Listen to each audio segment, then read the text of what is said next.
What up? What up? What up? What up? What it do? Good morning. Good morning. Good morning. Good morning. And some we're gonna get into some political, I guess, economics. Got dealing with Trump as well, but a review and commentary on Jeffrey Epstein conspiracy, the list, and the unaliving of him or the suicide of him, which one it may be.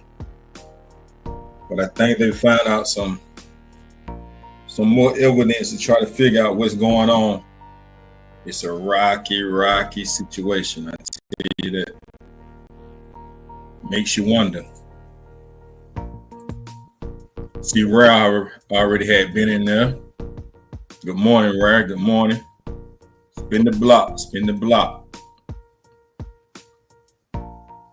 Once again, happy early Thursday morning. We're almost close to the end of the week.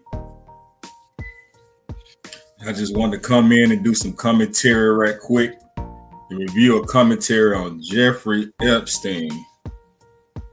That list everybody talking about in the conspiracy of his unaliving or his suicide. Which one do you think it is? As you're coming in, make sure you hit that like button. Don't be scared to drop down or even shout the live. We're going to try to learn something educational today. Try to see what's going on.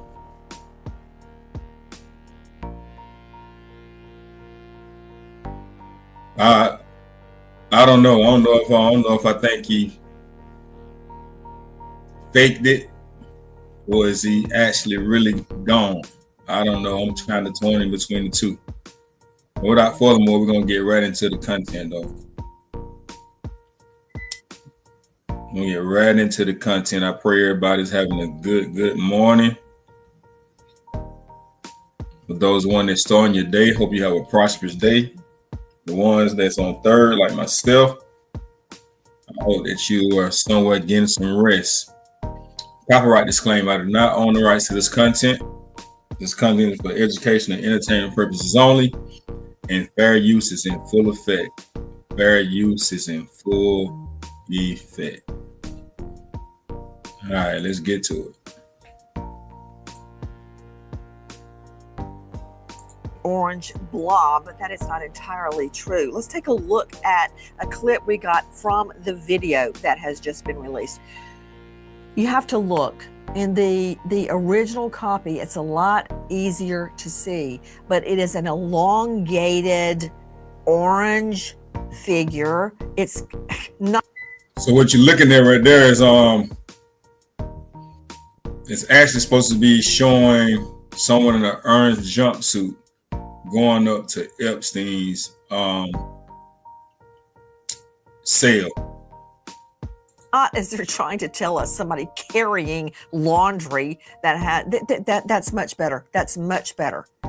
These are steps going up to Epstein's tier. Okay? We've been told the guards were asleep and one was shopping online when he was killed.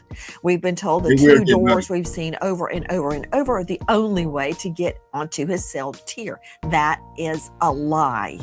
See those two doors? Total BS. Those are not the only two ways to get in and out of that tier. Now, we also were told that there's a problem with the CCTV, that you can't see Epstein's cell. Well, okay, everything we're being fed is poison. Take a listen to this. The public was already skeptical of the DOJ's claims. The footage from the shoe where Jeffrey Epstein was housed clearly shows Epstein is the only person who entered his cell block the night of his death. A mysterious orange blob climbing the steps to L block has eviscerated all trust in their review. The Inspector General says the movement on the staircase around 10:40 p.m. is CO Tova Noel carrying inmate linens up. You actually can see it like clear as day too. And obviously they're not saying it's not going on. They're just trying to say it's somebody carrying linen. That's crazy. Now you see they say shadow figure dressed as an inmate. So they don't even know whether it's an inmate or not. It's crazy work. Up to the L block, but video analysis experts say it's more likely the figure was wearing orange, not carrying orange material. Joining us, an all-star panel to make sense of what we are learning tonight. But I can tell you this, Good morning, Petty having Queen. been Good morning.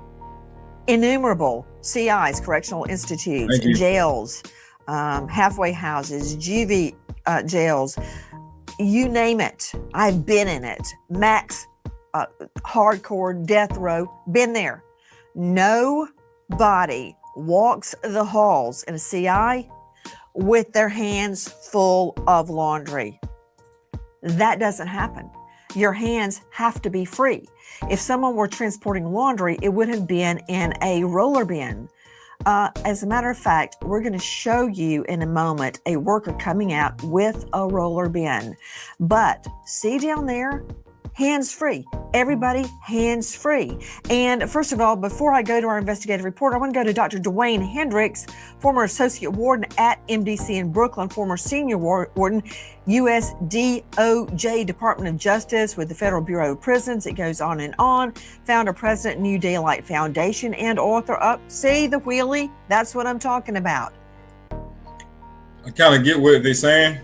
Like, why would somebody carry something up the stairs to get to the pod when everyone else actually used come right there where the lady at? Why would somebody carry something up some stairs like that? Climb, that is. She has her hands free, and everything she wants to carry, she's got it on a workman's apron around her waist. That's SOP. Author of Who Are You? See It, Say It, Sees It. Dr. Hendricks, isn't it true that in a CI, especially one that houses dangerous inmates like this one, nobody is walking around with an armload of laundry? Here's another guy. See, hands free. What about it, Hendricks? Yes, that is true. All laundry is carried on a cart. And if they're inmate workers or there's normally an orderly on each unit, even if it's special housing. Typically, it's an inmate who isn't violent or doesn't have any serious history going on. So typically, they will have laundry on the cart. The staff will open the slot, and the inmate will take whatever laundry from the inmate, and then they exchange. So it has to be exchanged for dirty linen to clean linen, and that's standard operating procedure. Typically, laundry exchanges normally happen during business hours. Sometimes they may happen during the evening, but after the 9 o'clock count, inmates are locked down, and there's really no reason for them to be out of their cell after that 9 o'clock stand-up count. Well, you're going to flip when I tell you this, Dr. Hendricks. According to the wardens on the floor, of course, one went to sleep, one was online shopping or some BS like that. So the guard saying in a maximum security, I guess they do sleep when they're not supposed to sleep. But they be shopping online and another one sleep. Sounds suspect, but something's going up there. Most definitely. Or someone.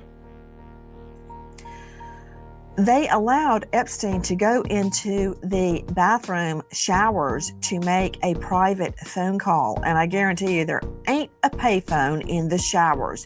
Totally violating the rules of the CI. Letting an inmate go unsupervised into the bathrooms to make a phone call? No. First of all, he should have had a restroom, toilet, and a sink in his cell. He did. So typically, when inmates make phone calls, they'll wheel a phone with a long cord to the cell. They'll open the slot, and the inmate will make the phone call at the cell. So unless they took him actually to someone's office to make an unmonitored call, I don't see why that phone call would have happened. Because typically inmates are special. That's crazy. Like, I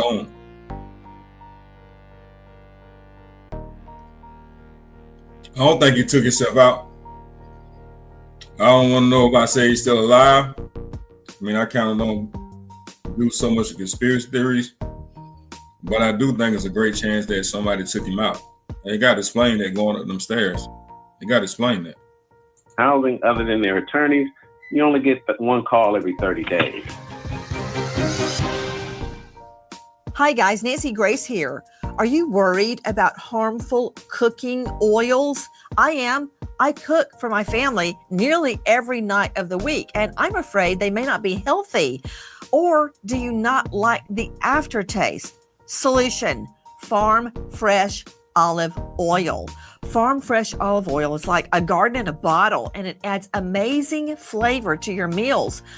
Other olive oils do not compare. Taste for yourself with a free $39 bottle direct from an award-winning specialty farm.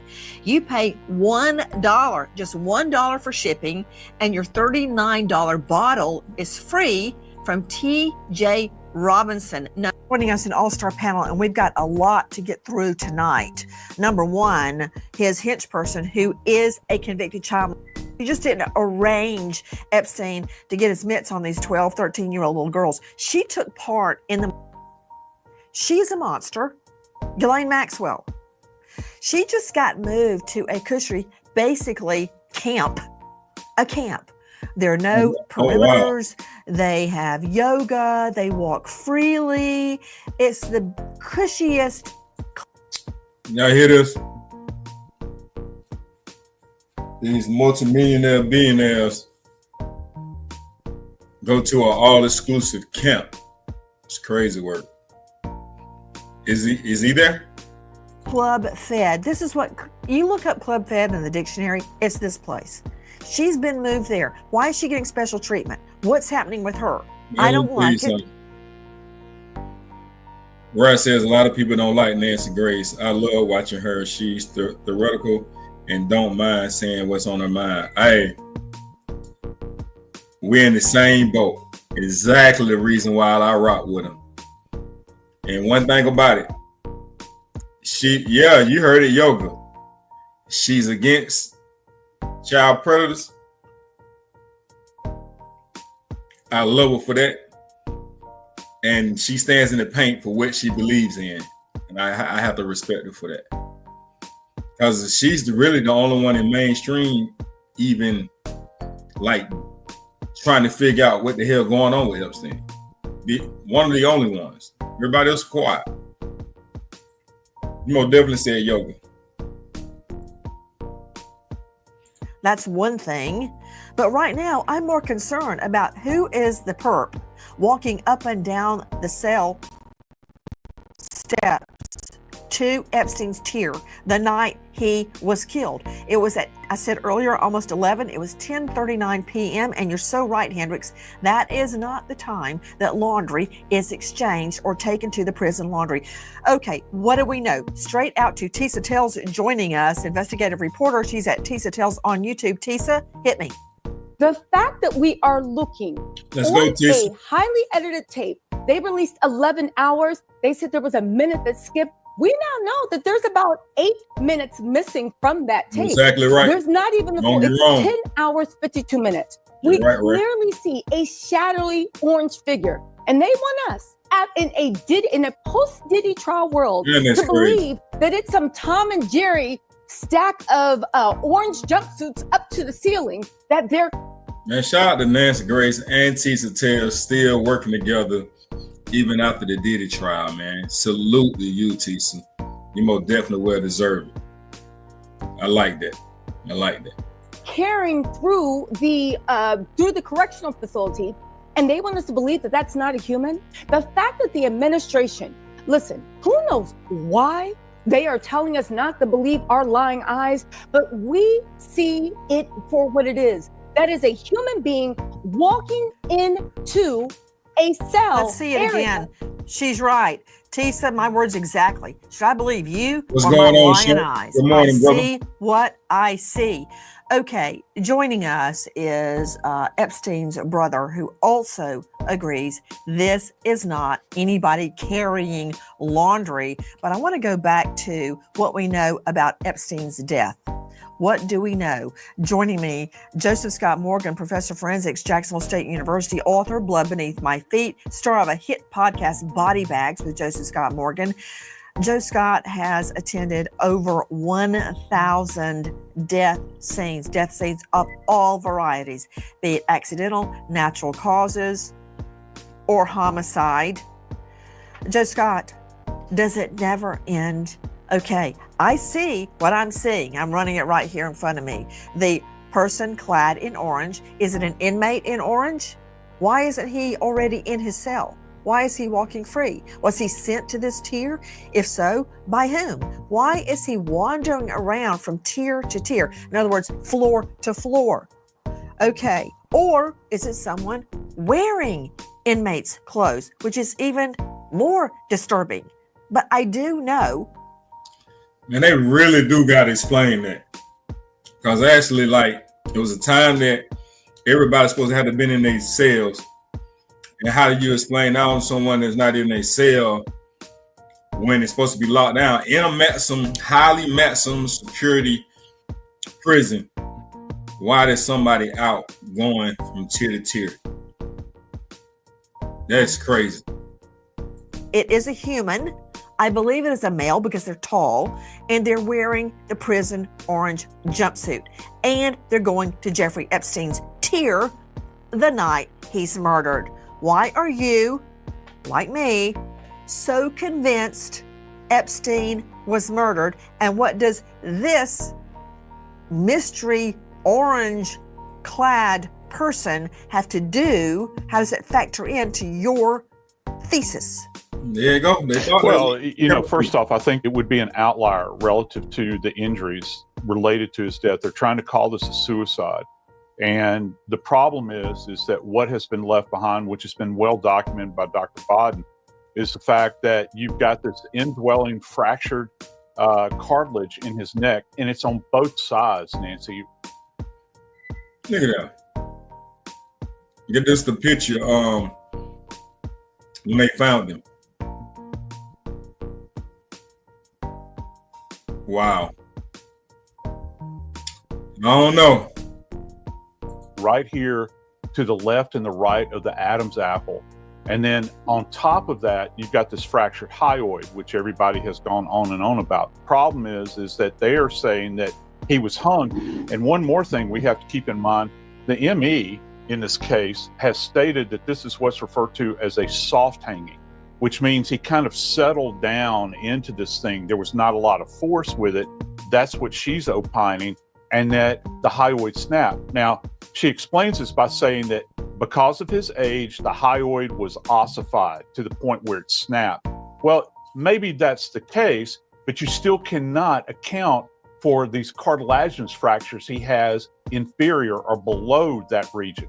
That's why so many of us are drawing this, this blank stare you get from us relative to you're trying to sell us this. This is more consistent with a manual strangulation or with a ligature where direct pressure is being applied. Yeah, I was just about to disagree with you because this is clearly ligature. I mean, when you look at the pictures, this is not manual, Joe Scott. Now, I see in the back what you're talking about. I see in the back, it looks like it could be maybe a thumbprint digging in. No, I think that's the ligature from behind, but the front shot, that is not by hand. Right. Can you keep this up here for just a quick second, yes. Nancy? So you see this furrow. It's very, very, very deep. Do you see how dark it almost looks like? It looks like I think people would. Well, of course, they're not going to show it to us, but just listen very closely to what they're telling us that they're looking at. Say, gee, that looks like a scab. Well, that is actually a furrow abrasion. That's what it's referred to, and it's very, very deep. This does not marry up with all of that dirty cloth that they've got laying around on the floor inside of his cell, that squalid area where he was living. And also, if you could please go back to the other image of his throat, you will see a mark that is slightly above that furrow. And just to the left side, there's kind of that abraded area. It looks kind of linear right there. It's superior to the furrow. That's what would be termed as like a readjustment mark, where this thing is being manipulated in some way. So do we have a couple of things going on here? Is it plausible that you could not only have a ligature at work here, but then you have somebody applying direct manual pressure with their hand in adjacent to this, or as a part of this to bring about his death? I think that that's very interesting. I'll shut up after this. Okay, that was a lot of words, and the only reason I'm in. You most definitely said soft. Most definitely. Good morning, what she said. Rare, you most definitely said soft hanging. You're not tripping at all. They really got some explaining to do, and shout out to Nancy Grace for being one of the only powerful people that's really trying to figure out what really happened and trying to understand why he was unalive, because she thinks he was unalive. Good morning. Erupting, which drives everybody crazy, is driving me crazy, is because that was so much of a download. I'm not saying any of it's wrong. I do say this was not a manual. I mean, I'm not a death investigator like you, but I can look at that and tell you that was a ligature strangulation. I don't need to be an expert to know that was not manual, but everything else, I completely agree. But you have to, when you feed a baby that's not a death investigator, you give it one spoon at a time. That's not what you just did. Just give me your most salient and important point, and maybe I can digest that. Hit me. Yeah, well, you've got multiple things going on here, Nancy, and we still have to be able to explain the fractured hyoid that is actually above or superior to that furrow. Okay, that's why I'm saying that there could be a couple of things going on here to kind of finish someone off. That's what, kind of runs through your mind. Let me digest that, okay? See, this is what happens when I would go to the medical examiner's office. Everything they would say, I'd have to go, stop. Okay, let me make a note of that in regular English. Let me see, Joe Scott, please. You're saying that the ligature marks, which are so bad, we may not be able to show the public. They go straight across, and they're really deep, and one part looks scabby. Yeah. It almost looks like a scab, but it's not. It looks like deep bruising. Morgan just explained it. Now, you just said you got the mark across the neck and the broken hyoid. You said is superior, but I think that means above that. Is that what that means? Yeah, up here. Okay, so that would indicate manual there at the hyoid. Mm-hmm. Is that what you're saying? Yes. Wow. Okay. Affirmatively. All right. I got it. Okay, go ahead. Yeah. One more thing. When you look at that furrow, Nancy, the furrow runs parallel to his shoulders. It doesn't go up. If you're talking about a hanging, you have to get this. It's called, we use the term tenting feature, T-E-N-T-I-N-G, where this thing comes up to an apex like this in the back of the head. Anybody that's ever seen this, I call it a smiley face mark. Yeah, it kind of is. Because it goes from ear down to ear like a big smile, which is ironic because it's, that would be a suicide if you had the smiley right there. But when it's straight across, that indicates somebody from behind yanking back straight across. I mean, it's so clear. I mean, did they think we just fell off the turnip truck? Let's go. This is not going away. And I don't like it when it dies down in the headlines. No, it's not going away. And to try to feed us this line of BS that 11 new hours have just been released. Okay, to the point of tonight, Joe Scott, how does this figure, it's been referred to as a blob, but it's clearly a person, a male in a prison orange, going up the tier steps to Epstein's floor. Why are they there? They're not supposed to be there. This tells me there's more accessible, there are more entries and exits to this tier. How does that factor into your scenario? And this went down at 10:39 p.m. That's the time of the video. Yeah. So I think that it would be really important to try to understand what the status of his body was when he was found, body temperature, these sorts of things, to try to understand time since death. Here's one more piece to this, a bit of video that I would like to see. That's fascinating, seeing that figure going up the stairs. I want to see if there's any video showing somebody descending hours later, minutes later, whatever the case might be.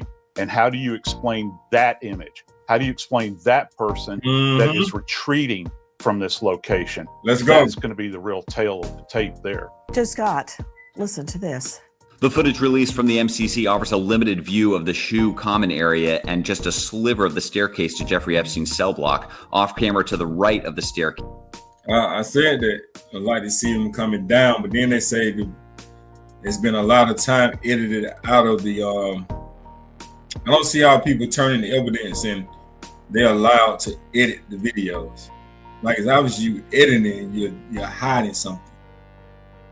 That is crazy, but I said it actually before we said I would actually like to see, when that person comes back down. Because obviously it's a person. Case is another entrance into the shoe. According to correctional officers on duty, that entrance is locked and blocked by a second locked door. One of those doors is controlled remotely, while the other requires a key kept on the CO's persons. However, multiple people are seen entering and exiting, while Tova Noel and Michael Thomas are nowhere near the door or not in the unit at all. Hello, Nancy Grace here. To all of you homeowners, when's the last time you checked on your home title? If the answer is never, well, this is for you. Scammer urgent alerts dollars. But now we have pieced together the facts that he was transferring billions, as in brother, billions of dollars to multiple banks, including flagged Russian banks. So they want me to believe a guy that was worth billions of dollars just was transferring billions of dollars to Russian banks. And that could be one to see that they got with him and faked it, or they're saying that got so much money. I don't know. I mean, rich people still do unalive themselves. It's just not adding up, though. That was having business exchanges with the Russians and others. Committed suicide. Just as his case was going to trial. That did not happen. Listen. It is absolutely ludicrous for Pam Bondi to say that there is nothing to investigate. 4,000 wire transfers, that is a heck of a lot of lines for possible investigation. Senator Ron Wyden claims there's plenty to investigate, including thousands of lines of Epstein's wire transfers, that Epstein had to fund his sex trafficking ring somehow, and that the Treasury Department has discovered 4,725 wire transfers totaling over $1 billion flowing through just one of Epstein's banks. They also found that Epstein had frequent dealings with a sanctioned Russian bank. Wyden claims the DOJ has financial records for Epstein and calls for them to be released to the SFC for further investigation. I sometimes don't even know what to say. So this is just... And this is why Trump's so crazy about trying to keep a relationship with Russia. Like, because we know this guy, Trump name written all over it as well. No matter which way it is, no matter whether he's alive, or even if he actually was taken out. Like, from one bank. And joining me, Todd Shipley, cybercrime expert, former detective, Sergeant Reno, 25 years, author of Surviving a Cyber Attack, Securing Social Media, Protecting Your Home, Investigating Internet Crimes. It goes on and on. He's at darkintel.info. Todd, thank you for being with us. I hardly know where to start, but having worked at the Federal Trade Commission in the Antitrust Division, I'm used to a lot of documents when I have to. Nearly 5,000 wire transfers totaling over $1 billion, and that's just through one bank, including with sanctioned Russian banks. The DOJ is calling for an investigation. So Shipley, this is what I want to throw at you. Thinky. Use that noodle, Shipley. So who they get to investigate this? When it's something so big, a federal prison, a billionaire, something that happened, like, obviously I would think it's too big for the FBI. And this is where the CIA come in at? Like who investigates this? Epstein had Lolita Island. He had his Manhattan 7-floor brownstone. He had a mansion in Palm Beach. He had digs where he would hang out in London. His sex ring was worldwide.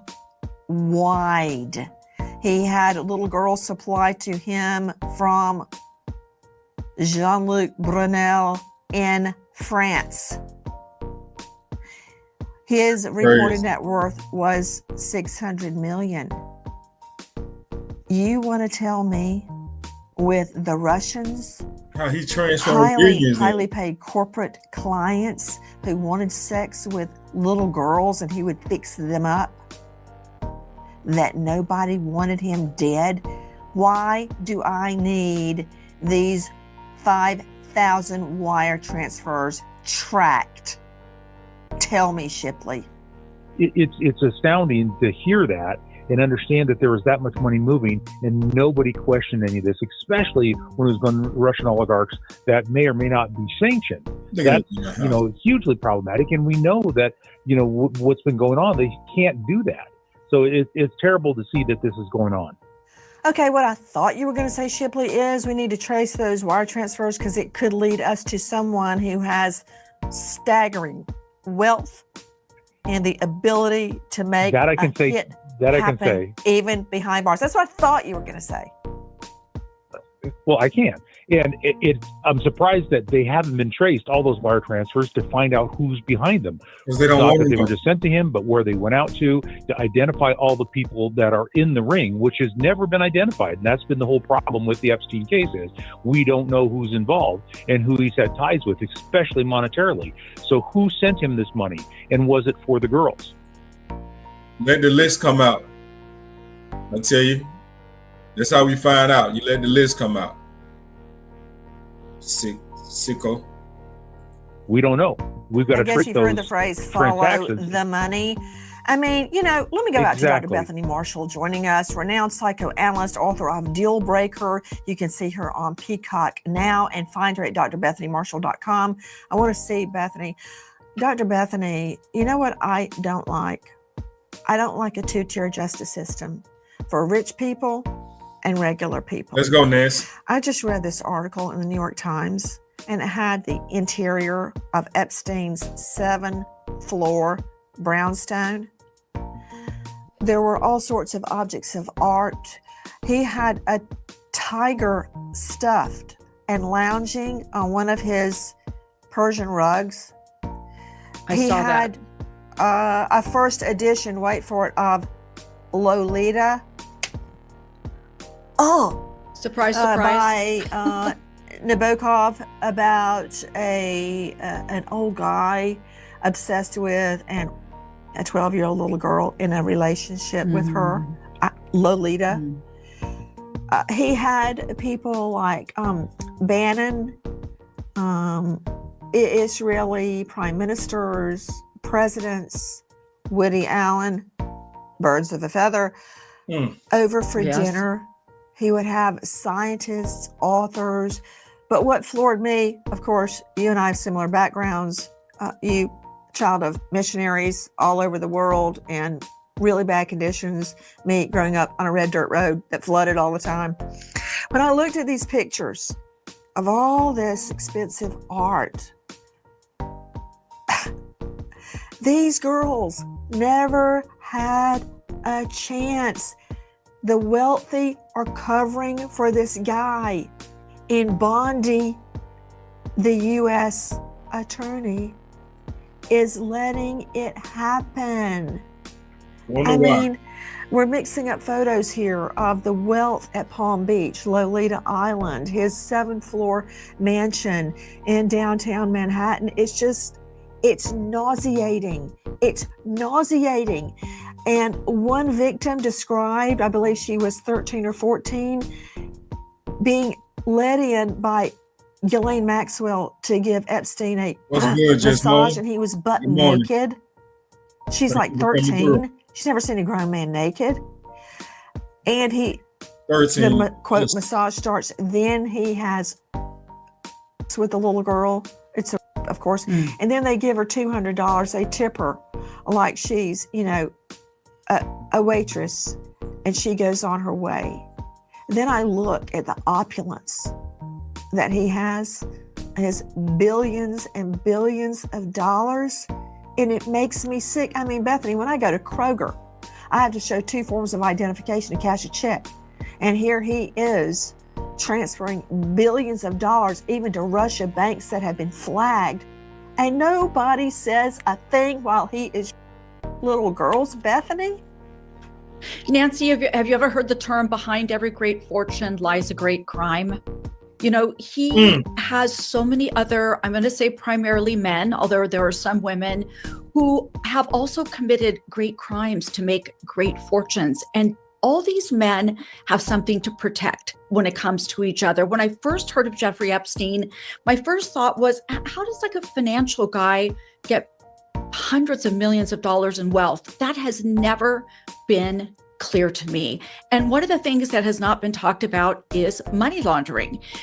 Every therapist in California was made to sign a form this year verifying that we were not laundering money. It was such a strange thing.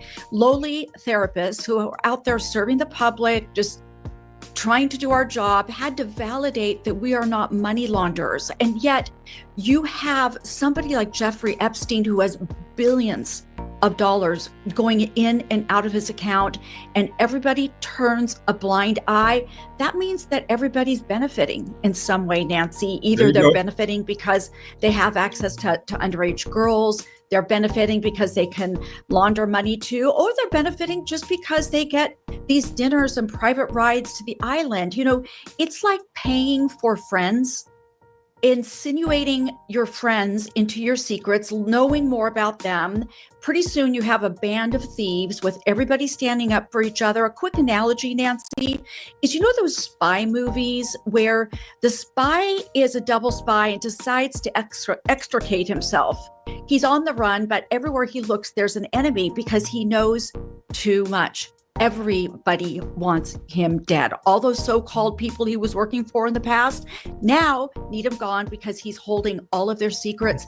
And I kind of think that that's what's happening right now, that our current administration is saying, look the other way, don't think about what's really happening. What's really happening is there are probably hundreds of people who needed Jeffrey Epstein gone for multiple reasons. Lynn Shaw joining me. She has a very special voice today. Lynn Shaw, founder, director, Lynn's Warriors, committed to ending sex trafficking of women and girls. She's the host of Lynn's Warriors on YouTube.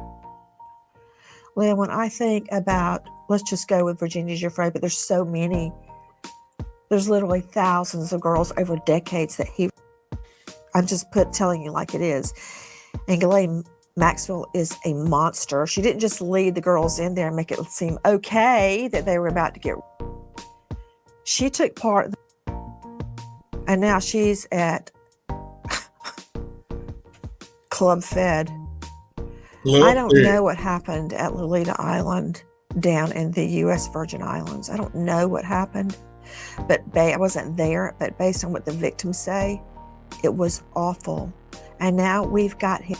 Y'all didn't catch that. That's a lady he was dealing with that they think helped him. Well, she's been prosecuted. And actually locked up in a basically like high-rise federal, what she say, Club Fed. They got yoga and everything up in there. And with billions of dollars, and we're counting on the wealthy and politically powerful to release those files? Bring it home, Lynn. What is this really about? Nancy, I have given this so much thought, knowing victims, working with victims of Ghislaine's and Jeffrey Epstein's. And you know what I'm going to say? And I'm going to let everybody else figure it out. Top down. Top down. We have so many unanswered questions. You talk about a two-tier justice system. What about the victims out there? On top of this dirty Diddy case, we got this.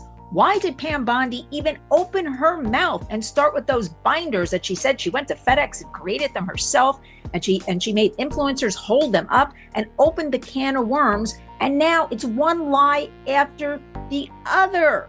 But let's get back to that justice system. We've got all these victims. I always heard, being here in New York City, Jeffrey Epstein was a trafficking operation of, do I have proof? No, that is what I heard on the street.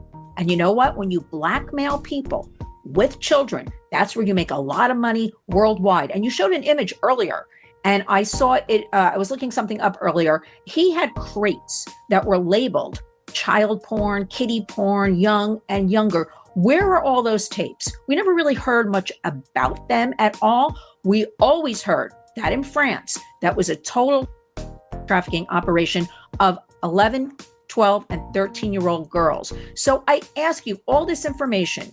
Now we've got the administration telling us, look the other way. We got orange blobs. We got a guy who looks like, he supposedly killed himself with orange paper towels. Please. And you know what? What about these victims? Let's keep going back to that. They're watching all of this. And again, on top of Diddy, this is why they never come forward. This is why we have such a hard time in the court system. I agree. Because they're not believed. They're dismissed. And all the focus is put on these monsters like Ghislaine, who is a predator, a monster. And now she gets to run around with Elizabeth Holmes from Theranos and jog and lift weights. I don't understand any of this, but I do understand. We have so many girls and victims looking at this, crying their eyes out, begging me, what is going on, Lynn? Speaking of Pam Bondi, listen to what she once promised us. This is from our friends at Fox News. What you're going to see, hopefully tomorrow, is a lot of flight logs, a lot of names, a lot of information, but it's pretty sick what that man did. A source had told me where the documents were being kept, Southern District of New York, shock. So we got them all hopefully all of them, Friday at 8 a.m., thousands of pages of documents. I have the FBI going through them. Director Patel is going to get us a detailed report as to why the FBI withheld all of those documents.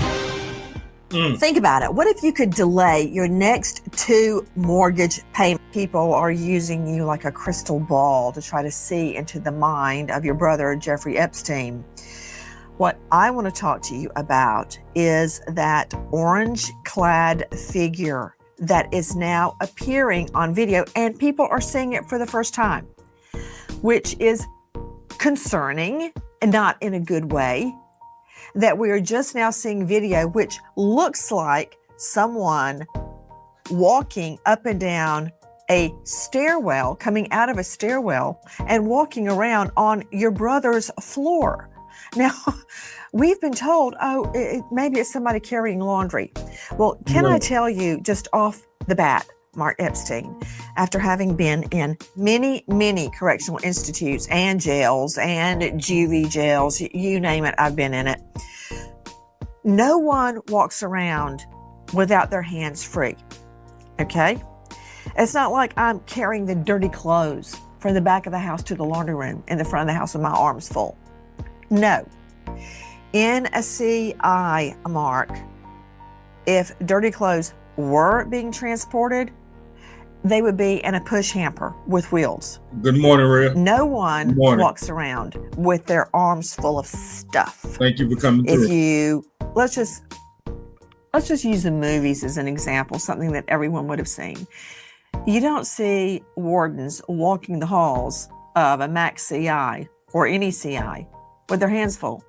Their hands are free, because you never know when you're going to be attacked or you have to break up a fight between inmates. You don't know what's going to happen. So that is not anybody carrying a load of laundry up and down steps, Mark. Well, there's a lot of things on that video that don't make sense. In the early part of the video, they said that they saw Jeffrey, being walked into his cell. First of all, you can't tell if that's Jeffrey or not. You can't tell who it is. And you don't just walk into Jeffrey's cell off of that common area. You have to go up that staircase, through a barred locked door, and then into the cell. He was the first cell on the right-hand side of the tier. So you don't just casually walk into his cell. And, I've said before, every time the government tries to squash this thing, they just get deeper into a hole with, misinformation. People have viewed the videotape and they've seen it's been edited and it's been doctored and it's split from a couple of different feeds. So, how do you trust this? You can't. And the thing with the video too, early on, Bill Barr said that, he saw the videotape and he saw that nobody went in or out of the tier, and that convinced him that it was a suicide. I've pointed out before how ridiculous that is, because there were about a dozen other inmates on that tier that theoretically could have killed somebody without having to come and go from the tier. So to completely ignore that fact and to come to the conclusion that it was a suicide. And now when you add in the fact that the video does not show the door to the tier, and people can get to the door to the tier or go and come without being caught on camera. So I don't know what footage Bill Barr was referring to, if this is the only video available. And maybe he wants to reconsider his conclusion, because to me he looks foolish to come to that conclusion with the fact that you can see the door to the tier, and there were other people possibly that could have done this. This was never looked at as a homicide investigation.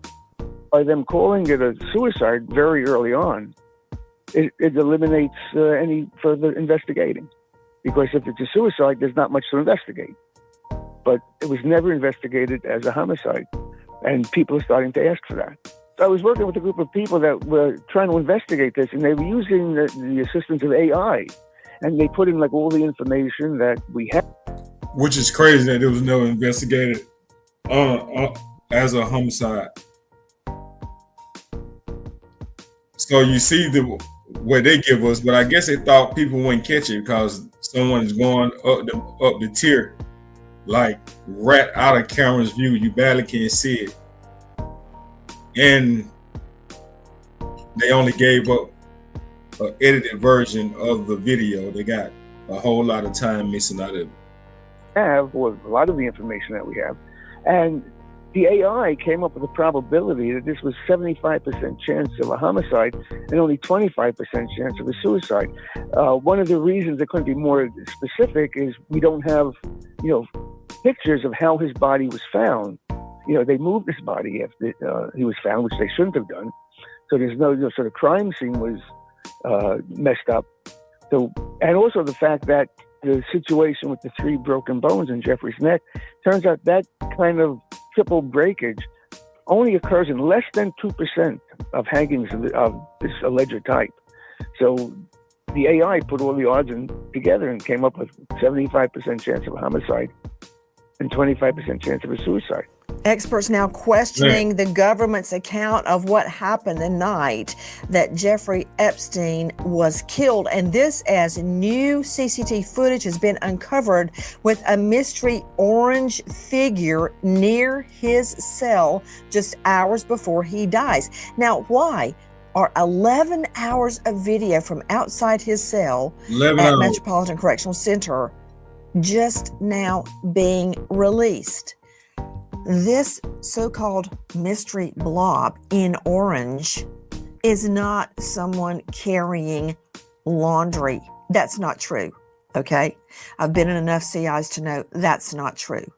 When I would go in a CI, I would be totally hands-free. And if I can add something. Yes, please do. Yeah, if I can add, I would like to see the continuation of that video and to try to see what the situation was when they took Jeffrey's body off of that. Thank you, Jesmone. I appreciate it. Who was there, what condition he was in, if you could see it. There's also another camera that was working that they're not releasing video footage from yet, or if they ever will. So where's the footage from that second camera that was recording? I'd like to see that. Well, here's another thing, Mark. We were led to believe at the beginning, these two doors we're showing right now were the only ways to get in and out. See this woman right there? She's got a push cart on wheels. She's got everything else wrapped around her like, a mason would have an apron, or a construction worker would have an apron around his or her waist, where she puts all her stuff hands-free. I can't stress it enough for safety. So to suggest this is somebody carrying laundry is total BS. Now, what I was saying before, these two doors, we were led to believe were the entries and exits to Epstein's tier. No. Newly released and only partially, see, he's hands-free too, partially released video shows us that there were other entrances and exits, at least one. That's a shock to the system, Mark. Yeah, yes, it was.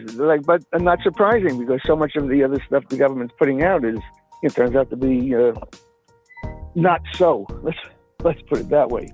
Why don't we just call it what it is? It's lies. It's lies. They are lies. And when there's a lie, even no matter how bad it is, say the two guards really did fall asleep, really were shopping online at the exact time your brother was killed, which is very far-fetched indeed. Even if one of the cameras wasn't working, a lot of coincidences. Don't lie about it. So why are they lying about this? That tells me that something sinister or nefarious is happening if you have to lie about it. Mark? Yeah, well, also what's happening is that more and more people who look at all the information that we have and not just listen to what the government says, nobody comes to the conclusion that this was a suicide. So now you have to look at it as a potential homicide. And one of the things that a homicide investigator would look at was who did it and why. So you have to look at now who might have possibly been able to pull off this kind of thing, to coordinate this murder in a federal prison. And that's what people should start asking about is, since it's not clearly not a suicide, who did this and why? So also pay attention, like there's a conspiracy theory that he's still alive. And maybe one would say his brother would come on there and say that he's not still alive, but actually still alive. I doubt that serious. Like I said, I'm not a big conspiracy theory, but it's actually his blood brother who she's talking to right now, who actually has questions as well. Why? And that's what a homicide investigator would look at, and that's what should be. I'd like to see them reopen. Absolutely, and in this 11-hour clip, which is already facing claims of being doctored, you clearly see a shadowy orange figure moving up the stairs to Epstein's cell block. And this is timed at 10:40 p.m. the night before he was found dead shortly after.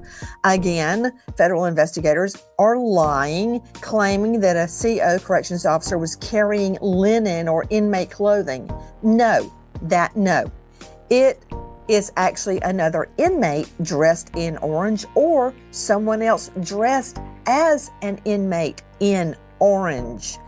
Okay, I'm going to circle back to this figure going up and down the stairs, and I can see it, and there are other clips where you see it even better. This is not someone carrying laundry. Do they think we're idiots? I mean, you can see it moving, like taking steps.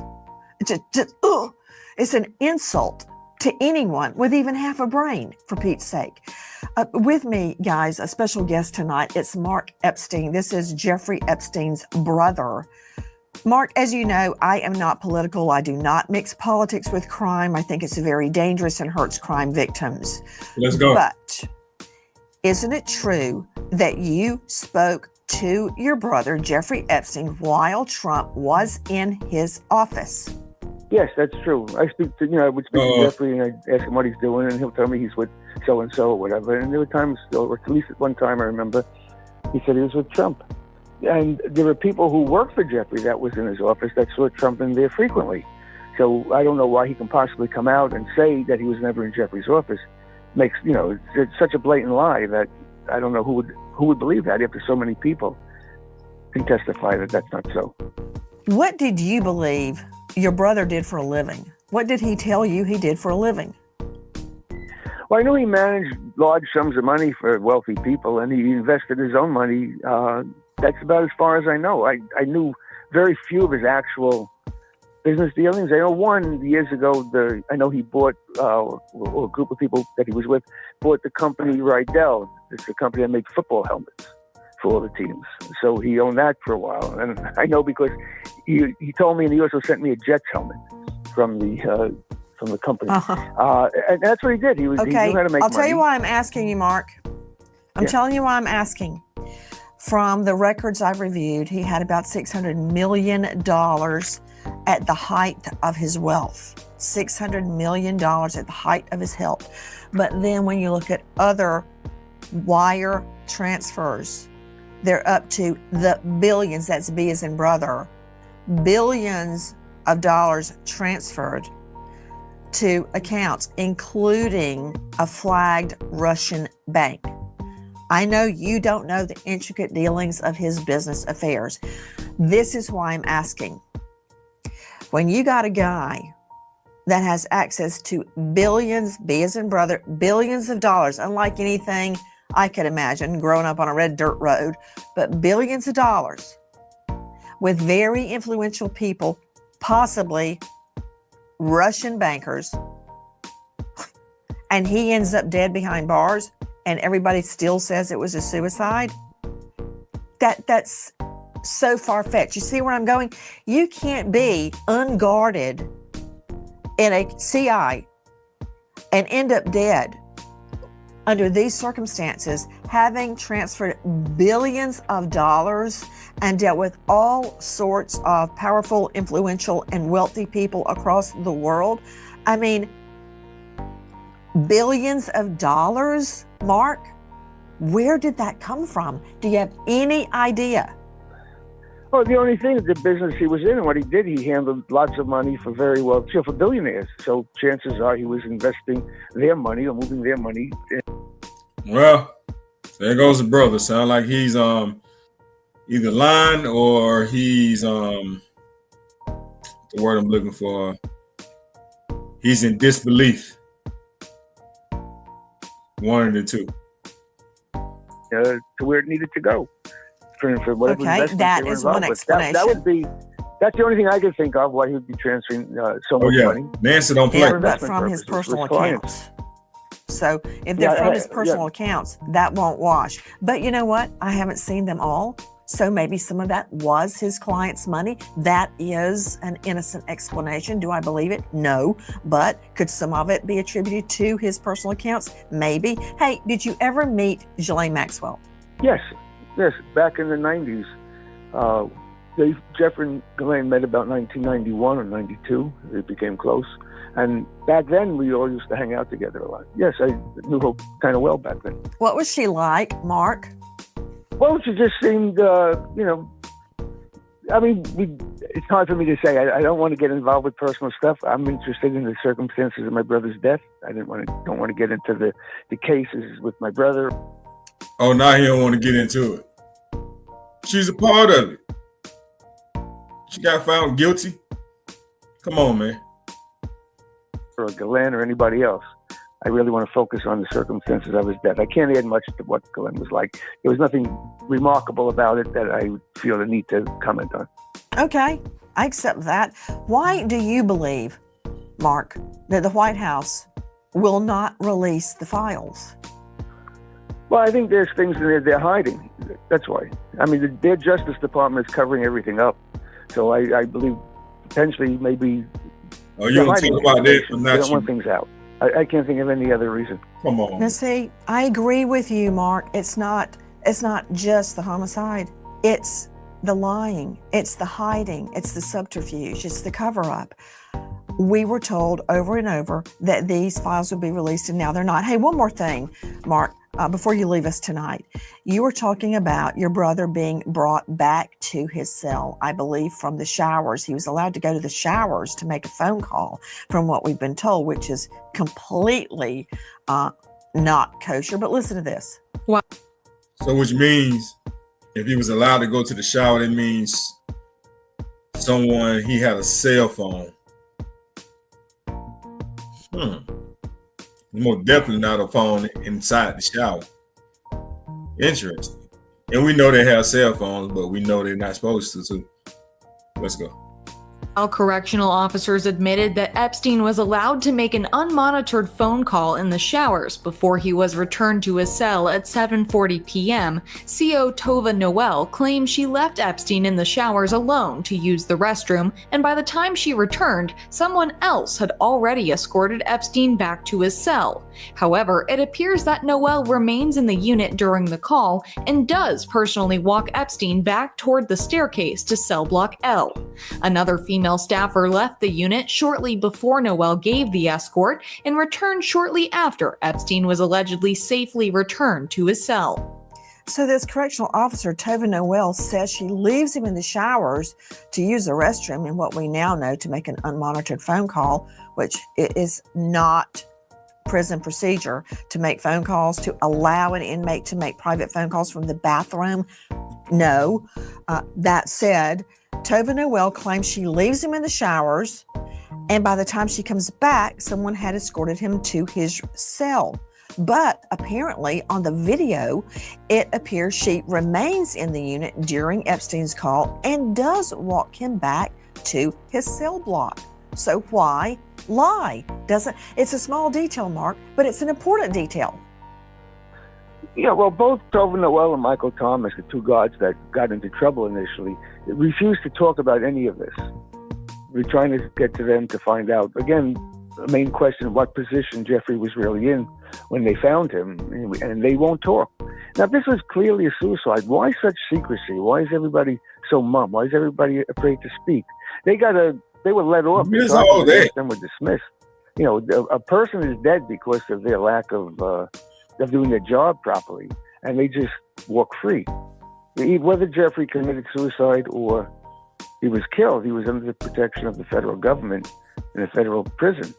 You know, neither case should have been allowed to happen. Because of the behavior of these two guards, Jeffrey ended up dead, and they're walking free. So the question to ask is, what kind of deal did they make, and why aren't they talking? What are they afraid of? Regardless of what I think about Epstein, he's your brother, your blood, and I'm sorry for what you and your family have been through.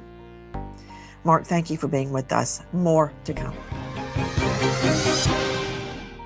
Comer responds to Ghislaine Maxwell's ransom letter, agrees to postpone the deposition, but publicly stated the committee will not, under any circumstances, consider granting Maxwell congressional immunity. Pardon for who? For Ghislaine Maxwell. Well, I'm allowed to give her a pardon, but nobody's approached me with it. Nobody's asked me about it. DC Insider. Listen to him. Like, really? You really entertain that? Even though what she's been, boy, that's y'all president, man. Insiders are concerned Maxwell's bid for a pardon is gaining traction after her meetings with Deputy Attorney General Todd Blanche led to her being moved to a less restrictive low-security prison against BOP rules without a waiver because she is a convicted sex offender. Straight out to veteran trial lawyer joining us, Eric Faddis. He is a founding partner of Varner Faddis Elite Legal, former felony prosecutor. Look, you don't need to drop a 500-pound piano on my head. I get it. She meets. That's crazy work. This morning says they hide everything right in front of our eyes. I believe nothing. Exactly. I totally agree. With the feds to talk about this case. And suddenly she's moved to an honor dorm facility. Right. I mean, you don't need to be a legal expert to kind of read the tea leaves on that. Clearly, there is some level of cooperation that's going on. And there are kind of two schools of thought. One is that the federal government is truly and purely investigating and wants to get to the bottom of this, wants to give the people transparency, wants to pursue accountability for those implicated. The other school of thought is that this is kind of a facade, kind of an effort to protect certain higher up individuals individuals. And so, is there something more nefarious going on when we see Ghislaine Maxwell being transferred to this cushy prison facility that, like Lynn Shaw said, has Elizabeth Holmes, the Theranos person, and they're hanging out and playing tennis or whatever, raises a few eyebrows. Ghislaine Maxwell has just been moved to a minimum security club-fed lockup. Dr. Dwayne Hendricks joining us. Well, feds. Let's go, Nancy. Well-known former associate warden, MDC, and more. Dr. Hendricks, describe the club-fed where Ghislaine Maxwell is now housed. Well, it's housed about 650 inmates. She came from a facility with security fence around it in Tallahassee, which held 1,200 inmates. Basically, other than having a stand-up account at 4 o'clock and 9 o'clock every evening, and on the weekends and holidays at 10 a.m., she's pretty much got freedom. She's able to walk out of her dorm and catch sunlight, and catch the sunrise and the sunset, go to the gym, go to religious programming, and all those other things that other inmates at minimum security facilities can do. She can also be eligible to work in the community, because that's what people say you can go to a camp. Basically, inmates are in the community doing community projects. One of the things that rose my eyebrows in this case is that typically inmates with more than 10 years cannot be housed at a camp. So this would be the first time that I'm ever hearing of, and I did designations many years ago in the Northern District of California. Typically inmates, especially those who are convicted of trafficking, would not be at a camp, especially above 10 years remaining on their sentence. So she's definitely, after the meeting she had with them, she did get some perks, being allowed to move from Florida to Texas to Bryan. Okay, here's what I've learned about her new digs. It's dormitory style housing. There is no perimeter fence, we're told. She can play tennis, ping pong, volleyball, yoga, Pilates, a gym equipped with treadmills, ellipticals, Stairmasters, and weights. They have the puppy program where she gets to pet and play with puppies. Wow. A commissary where she can buy all sorts of high-end beauty aids, creams, euthanizers. So those not familiar with a camp is normally when you almost finish with your time and you get to go to camp. She got a whole lot of time left and she's able to go to one. That's crazy work.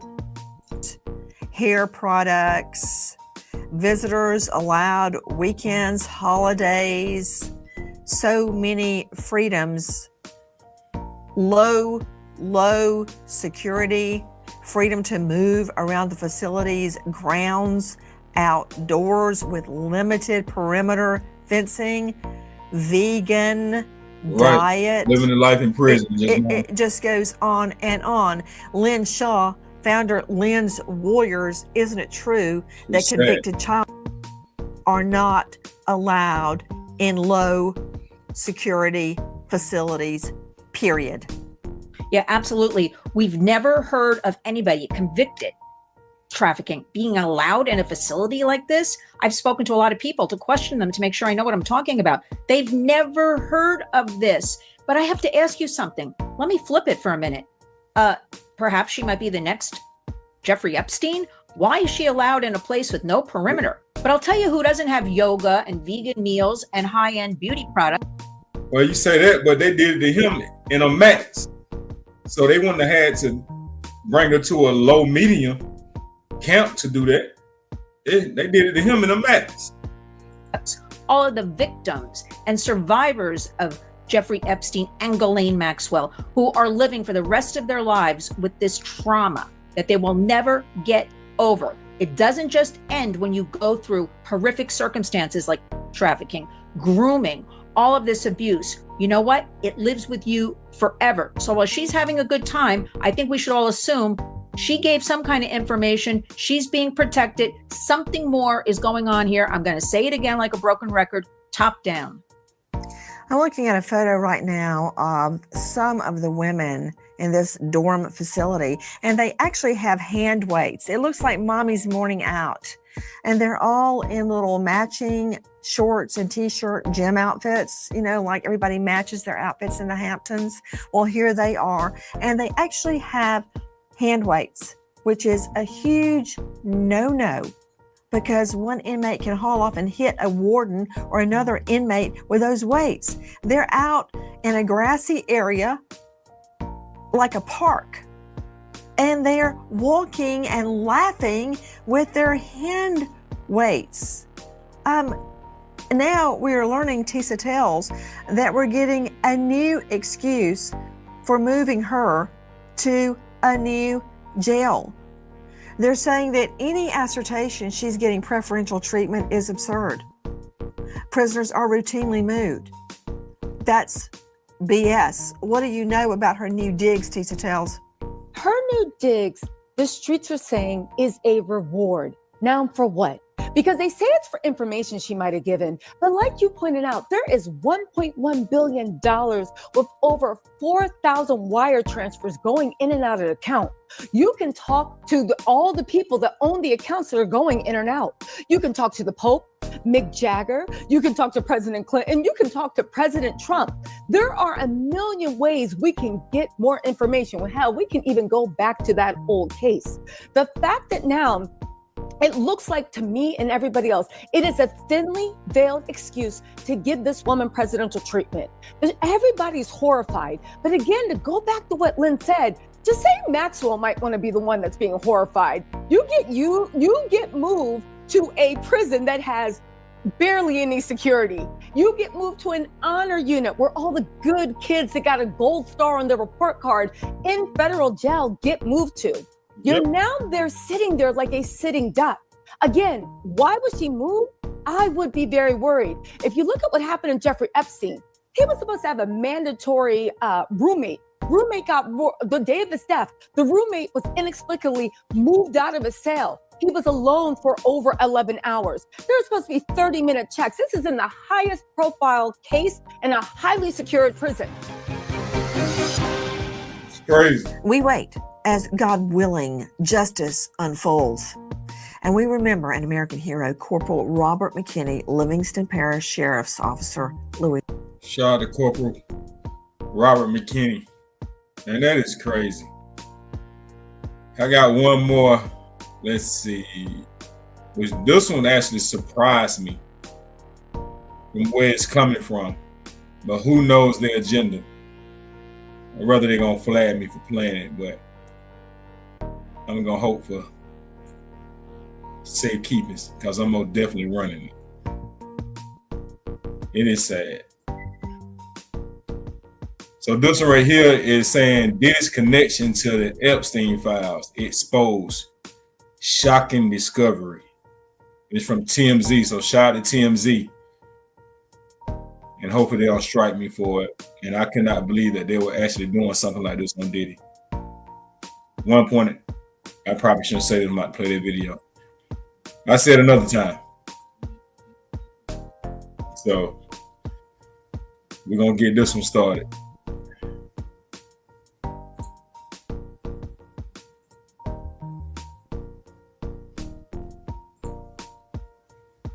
To say might disgust you, but this week it looked like there was a real connection forming between Diddy and Jeffrey Epstein. Now, we know people, real people, who have seen those files. We've spoken to people connected to both cases, and what we know is as dangerous as it is disturbing. Now, I'm going to be honest with you. We can't reveal everything we know, not just yet. What we can tell you is just enough to show you how deep this thing goes and why this story isn't going away. So stick around, because what you're about to see is... Know why they got this kid throwing this off? Mercy. Red flag already. But shout out to TMZ. Fair use is in effect. Fair use is in effect. straight from the inside. So people like Attorney General Pam Bondi were flaunting around the Epstein files in February of this year. You even had people like Kash Patel, who has been deeply embedded in Trump's orbit, saying that Jeffrey Epstein didn't commit suicide and that the files are indeed real. But our sources, and yes, we're deeply connected inside the White House, have a very different story to tell than the one being told to the public. I am fascinated by this because Patel and Bongino were leading the conspiracy theories about Epstein's death and whether there was a client list. I never thought they would do a flip, but it sounds like they almost have, and they're on board with the notion that it was suicide and there's no list. Well, very much so. The Department of Justice, with the sign-off of the FBI, released a statement and a memo.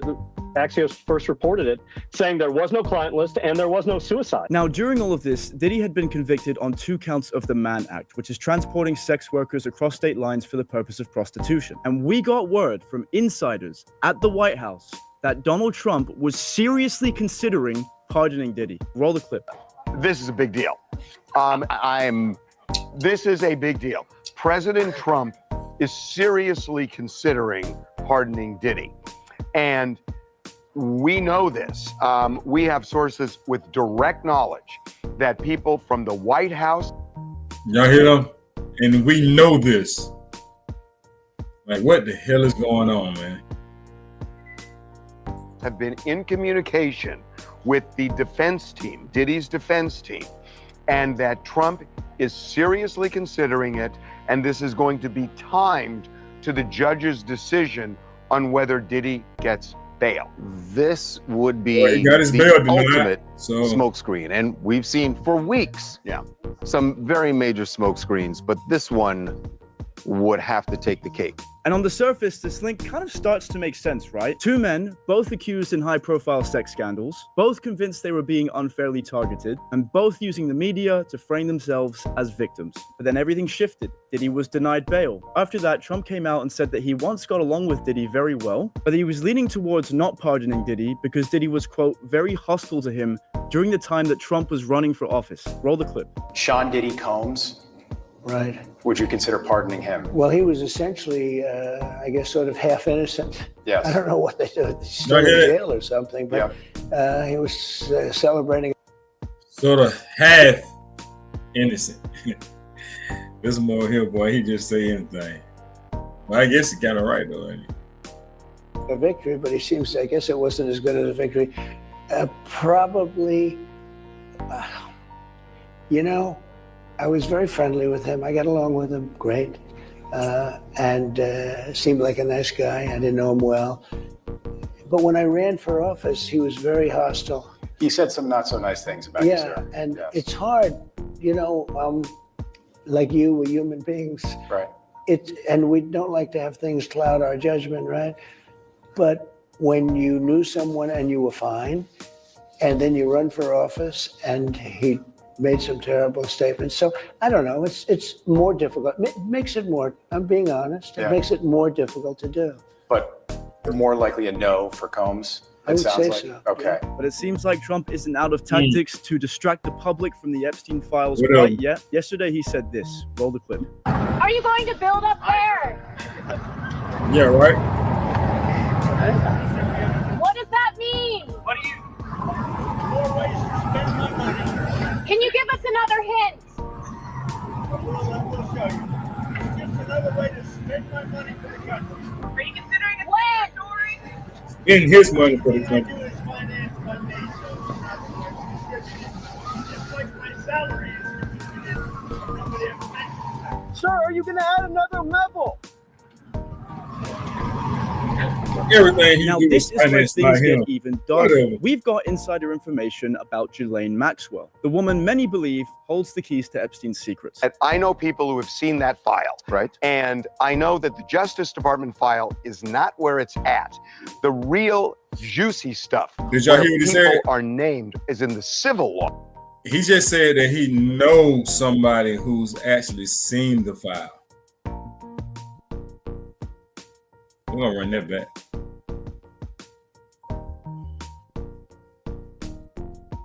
And I know that the Justice Department file is not where it's at. The real juicy stuff where people are named is in the civil lawsuits. Correct. And they have been redacted. And everybody's got their eye on the Justice Department, but it's not that file. It is the civil lawsuits where they have names of people. And I told you about one guy who went, I mean, I know the detail that he went jet skiing where a 15-year-old girl had sex with her on the island. And it's in that file and it's redacted. So anywho, I think the Justice Department is and we know. So not only do he know what's in the file, he knows what's in a redacted file. Which means, boy, you can't make this shit up, boy. You can't make this shit up. Well, they won't make it available for the public. Oh, okay. Oh, they're negotiating with Ghislaine Maxwell. Right, and then she got moved to that minimum security prison camp. Yeah. So everybody's wondering, what's the next play? Is it a pardon? I don't think it's a pardon. You know what I think this is? And again, this is just a hunch. I think they may put her on house arrest. We even had Jeffrey Epstein's former defense attorney, Alan Dershowitz, on TMZ Live, and this is what he had to say. Roll the clip. In any event, she should have her sentence commuted. She should be given total immunity, called before Congress, and she'll tell everything. She knows everything. She made all the reservations. When I had to fly down to represent him in front of the Palm Beach District Attorney's Office or in front of the U.S. Attorney's Office, she's the one who made the arrangements. She knows who was on his plane. She knows who was innocent. If there were any guilty people, she knows who they are. And if you gave her complete immunity and let her out of prison and made a deal with her, this would solve the problem forever. And now we're hearing whispers that Trump may. I guess there's no attorney-client privilege since he's supposed to be allegedly out of here. I can see that. He'd be offering her a deal in return for information, not just to protect himself, but to possibly use her testimony before Congress as political leverage. Now, all of this raises a few uncomfortable questions. So I'm here with Derek, who's a lawyer here at TMZ. So we had credible info that Trump was seriously considering a pardon for Diddy. Why did he walk that back, do you think? Because it was a disaster waiting to happen. That's why. Diddy is so radioactive. The one value pardoning Diddy provides for Trump is that it would be the ultimate distraction. He's huge in the news, and Trump really wants people talking about something other than Epstein. So I could see the value of the distraction for him. But everything else, Diddy was against him during the campaign. He's been outspoken against Trump. Trump wants no part of being lenient. He's a law and order guy. His constituents expect people to be punished. The other overlap that I thought maybe tiptoe around was this is an aggressive prosecutor, just like the aggressive prosecutors that came against me. Diddy and I are birds of a feather. We're like each other in that these aggressive feds come after guys who don't deserve to get in trouble. But there's no upside for him. Ultimately, Trump is a transactional guy. He will pardon people when there's something in it for him. If Diddy now bends the knee and says and pleads, sort of his loyalty to Trump, maybe, because that's how Trump operates. But absent that, I don't see him doing it. Speaking of Trump being a transactional guy, how could Trump use Ghislaine Maxwell's testimony before Congress as political leverage?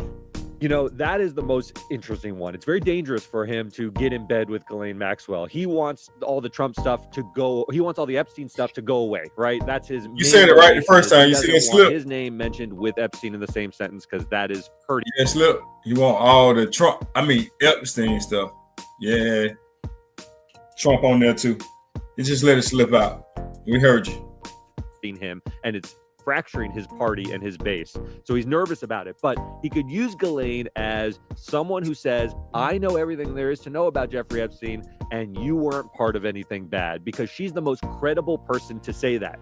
The problem for Trump, he's transactional. People know this about him, and they will think Ghislaine is transactional and only saying Trump is not involved because Trump has sort of given her something as part of a deal. So they won't really believe it. Even though she's the most credible person to say it, they won't believe it because it will seem like part of a deal he has with her to keep his name out of it. So he's in a real pickle. Now, this one's heavy, but I'd like you to ask as honestly as you can. In your opinion, do you think the US government could be incentivizing Ghislaine Maxwell to clear Trump's name? It's a heavy one. That is a heavy one. I think the way he is running the government, and he is, as in my personal opinion, he's pretty autocratic. He's centralized power in a very real way that we haven't seen in our republic in a long time. He is sort of consolidated, has a bunch of bootlickers around him, for lack of a better word, people who are just loyal to him. Yes, I could see that. I could see him mobilizing the forces that he needs, because he's put around in positions of power people who are only loyal to him. They're not loyal to the Republic necessarily. They are loyal to Trump. And if he wants something done because he's put those people in positions of authority, I think he could. I think he could incentivize her to clear his name and potentially get away with it and have the cover of the people around him. Guys, my name is Jackson Buhai. Thank you for watching this video. Make sure you keep an eye out on the TMZ YouTube channel for the world's biggest stories and inside details. See you soon.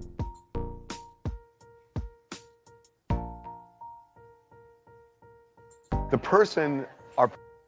I tell you,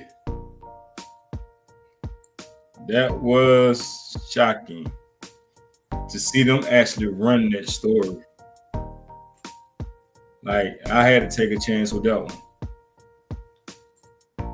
Because TMZ had proven, as of recently, to be Team Diddy. I wonder what happened. But either way, I'm glad that there's more.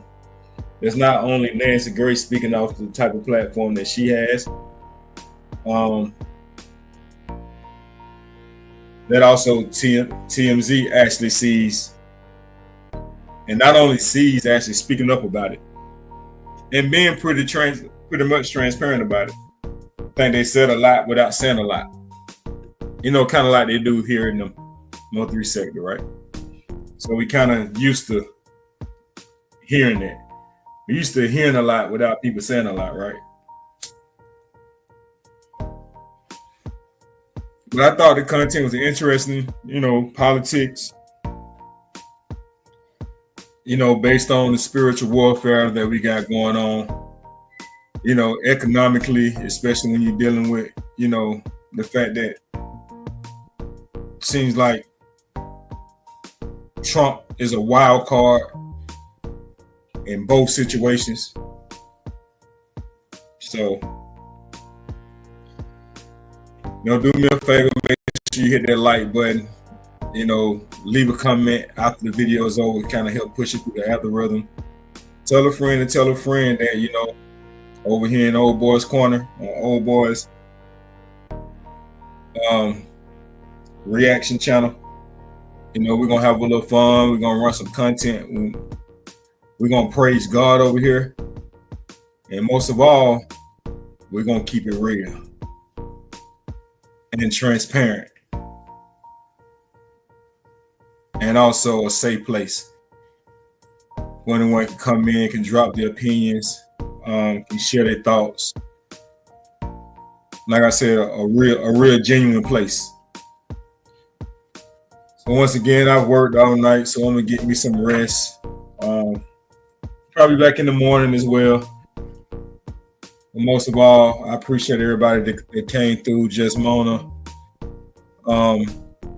Rare, appreciate you as well. Rhea, appreciate you. What she said, I appreciate you for coming through. Shane Rock, I appreciate you for coming through. Petty Queen, appreciate you for coming through. I appreciate y'all, man. I appreciate y'all more than you ever know it. Once again, some educational. I appreciate it, Mona. I appreciate it. I appreciate it. Most definitely gonna have a blessed day, Rare. Most definitely gonna stay cool as possible, and I will stay hydrated. Because there's no joke. But once again, I want to thank everybody for coming through. It really means a lot. And salute to everyone that been sharing my lives, that been in my lives, commenting, liking the post. I did hit my 500 subscriber mark, so it's only up to here.